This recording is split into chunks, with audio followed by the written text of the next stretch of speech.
সেহরিতে যদি এমন মজার একটা ভর্তা থাকে তাহলে তো আর কোনো কথাই নাই। সারাদিন রোজা থেকে এরকম ধরনের খাবার হলে একটু খাওয়ার রুচিটা অন্যরকম হয়ে যায়। হ্যালো এভরিওয়ান, আসসালামু আলাইকুম। ওয়েলকাম জানাচ্ছি সবাইকে আজকের ভিডিওতে। কেমন আছেন আপনারা সবাই? এই তো চলে আসলাম সেহরির রান্না করার জন্য। আজকে মুসুরির ডাল রান্না করব। আর তার জন্য পেঁয়াজ রসুন একটু কুচি করে কেটে নিয়েছি।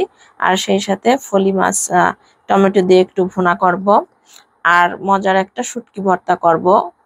মুসুরির ডালটা আমি একসাথেই রান্না করে নিব, পেঁয়াজ রসুন একটু সুন্দর করে ভেজে, তারপর জিরার ফোড়ন দিয়ে একটু পেঁয়াজটা ভাজা ভাজা হলে সে পর্যায়ে আমি মুসুরির ডাল দিয়ে ভালোভাবে একটু কষিয়ে নেব। কষিয়ে বলতে একটু ভাজা ভাজা করব। তাহলে হয় কি ডালটা খেতে দারুণ মজার হয়। আর এভাবে মুসুরির ডাল খুবই মজা লাগে। আজকে যেহেতু মাছ ভুনা করব, সেই সাথে একটু ডাল না হলেই চলে না। আর এক হাতে ক্যামেরা ধরে আজকে ভিডিও করছি, যার কারণে পাতিলে বিভিন্ন নাড়াচাড়া করছে। তারপর হলুদ আর জিরার ফোড়ন দিয়ে ডালগুলো সুন্দর করে ভাজা ভাজা করে নিব। তারপর পরিমাণ মতো পানি দিয়ে ডালটা যখন ফুটে আসবে তখন নামিয়ে নেব। আর এই রকম ডাল যখন রান্না করা হয়, ডালের রান্নার স্মেলটা দারুণ হয়। ফলি মাছটা কেটে নিয়েছি, একটু ভেজে নিব। আর লবণ মেখে রাখছি, সুন্দর করে ধুয়ে নিব। আর শুটকিও বের করে নিয়েছি, 2 পিস শুটকি টেলে নিব। আর প্রথমেই হচ্ছে শুটকি ভর্তার জন্য কাঁচামরিচ টেলে নিব। আজকের ভর্তাটা কাঁচামরিচ দিয়েই করে নেব, এটা কাঁচামরিচের ভর্তাই বলে। পুরো ভর্তাটা টেলে নেওয়া হবে, এখানে কোনো তেল ব্যবহার করব না। আগেই শুটকিটা টেলে নিয়ে আমি রেখে দিয়েছি, তারপর মরিচ টেলে নিয়েছি এবং এক এক করে আলুগুলো টেলে নিব। আর এই টেলে নেওয়া ভর্তাটা খুবই মজার হয় এবং হাত দিয়ে ডলে তারপর ভর্তাটা করে নিব। আর এদিক দিয়ে আমি হলুদ লবণ মেখে নিয়েছি, মাছগুলো ভেজে নিব। আর বাকি আলুগুলো এক এক করে আমি টেলে নিচ্ছি। আর আলুগুলো যখন ফুল সেদ্ধ হয়ে যাবে তখন আমি নামিয়ে নেব। আর কিছুক্ষণ ঢাকনা দিয়েও ঢেকে দেব। আর ঢাকনা দিয়ে ঢেকে দিলে হবে কি আলুগুলো পুরো সিদ্ধ হয়ে যাবে। তারপর প্যানে সরিষার তেল দিয়ে দিলাম।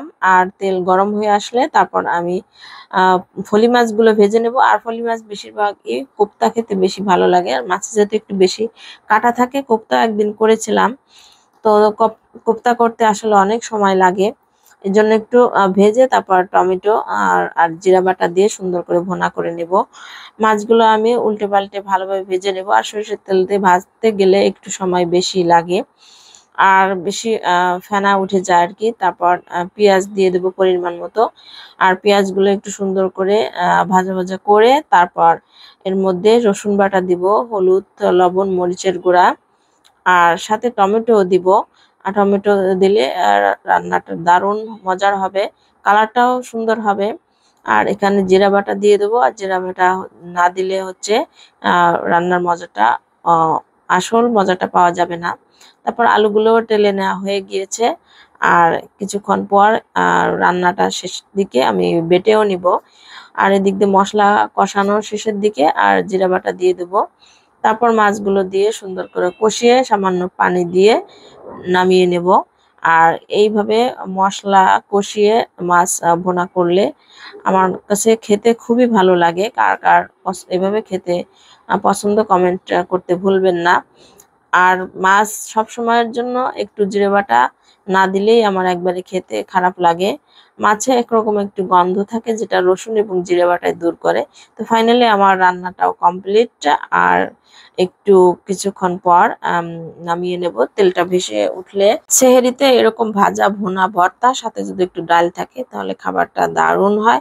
আর রোজা থেকে আসলে খাবার খাওয়াও যায় না, কি খেতে ইচ্ছে করে সেটাও একদম বুঝি না যে কোন খাবারটা রান্না করলে খেতে ভালো লাগবে। ইফতারের পরে আর অন্য খাবার খেতেও ইচ্ছে করে না, সেহরিতে খাবার খেতে খুবই কষ্ট লাগে। আর অনেকেই পেট ভরে খেতে পারে আর সামান্য খেতেই কষ্ট লাগে ঘুম থেকে ওঠার পরে।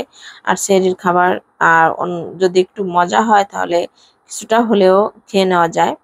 তো ফাইনালি আমার রান্নাটাও কমপ্লিট। আর সবাইকে ধন্যবাদ জানিয়ে নিচ্ছি আগে, ভিডিওটা বেশি বড় করব না।